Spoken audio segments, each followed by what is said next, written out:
معايا هنا ربع كوبايه من الميه المغليه، عليهم كوبايه من الحليب البودر. هقلبهم كويس جدا، مش عايزه اي كلكعه بقدر الامكان. بعد كده هرفعهم على النار.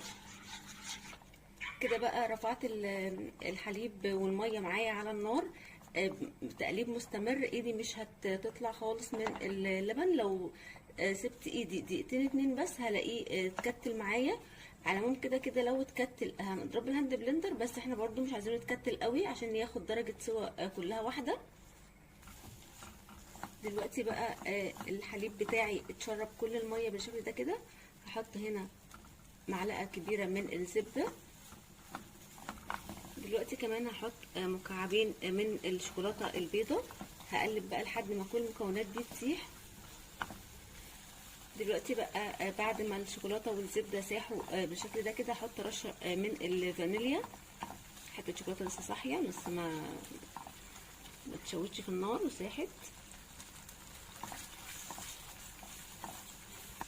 دلوقتي كده هنضرب الخليط بتاعنا ده في الخلاط او بالهاند بلندر. دلوقتي هنا معايا بسكوت من الاوريو. هشيل الطبقه اللي في النص دي، هفضيها على الحليب بتاعي. انا حطيته هنا في الكبه بتاعه الهاند بلندر عشان اضربه، بس حابه احط عليه الكريمه الاول. معايا هنا شويه كده من البسكوت الاوريو. بفصل الكريمه بتاعته. طبعا احنا عارفين بنفصل ازاي، لفه بسيطه كده بتلاقيها فصلت بكل سهوله. اخر حاجه بقى معلقه كبيره كده مليانه من الحليب المكثف المحلى. هضرب بقى كل المكونات دي بالهاند بلندر. معلش بس نسيت اقول لكم ان انا هحط رشه من الملح مهمه جدا بتظبط السكر.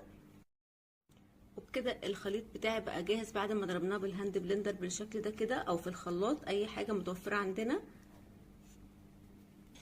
انا هنا بقى معايا الاوريو اللي انا اخدت الكريمه بتاعته قطعته قطع صغيره بالشكل ده كده، وكمان عملت 2 أو 3 من اللي بالكريمه. هفضيهم بقى على الخليط بتاعي تقليبتين اتنين بس، مش عايزه تقليب كتير، يا دوب بس تقليبتين كده. كده الخليط بقى جاهز معايا، كله دخل في بعضه.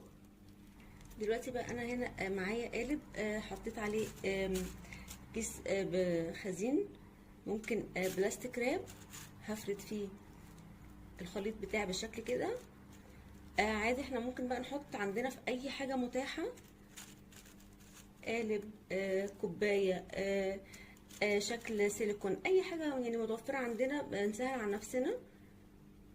هفرد بقى في القالب اللي معايا الخليط كله.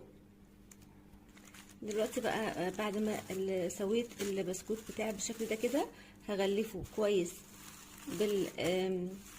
باقي الكيس اللي معايا، وهحطه بقى في التلاجة 10 دقايق ربع ساعة بس يدوب يتجمد.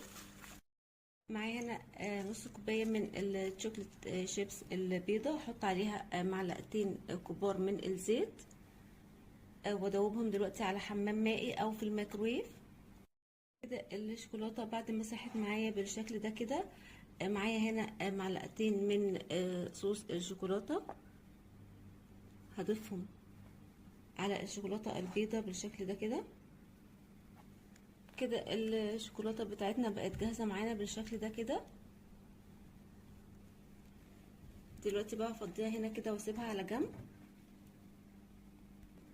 دلوقتي الشوكولاته بتاعتنا بقت جاهزه، هنشيلها بالشكل ده كده.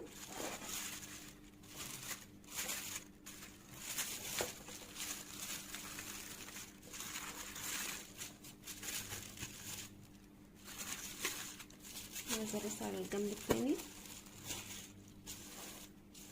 شايفين بقى شكلها حلو قد ايه. دلوقتي بقى هنقسمها بالشكل اللي احنا حابينه والمقاس اللي احنا حابينه بالشكل ده كده.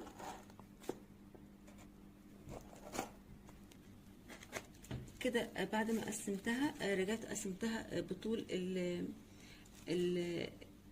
القالب كله. دلوقتي كمان هنشوف بقى هنعمل فيها ايه بقى. هننزل بالصوص اللي معانا كده على وحدات الشوكولاته الاوريو اللي معانا.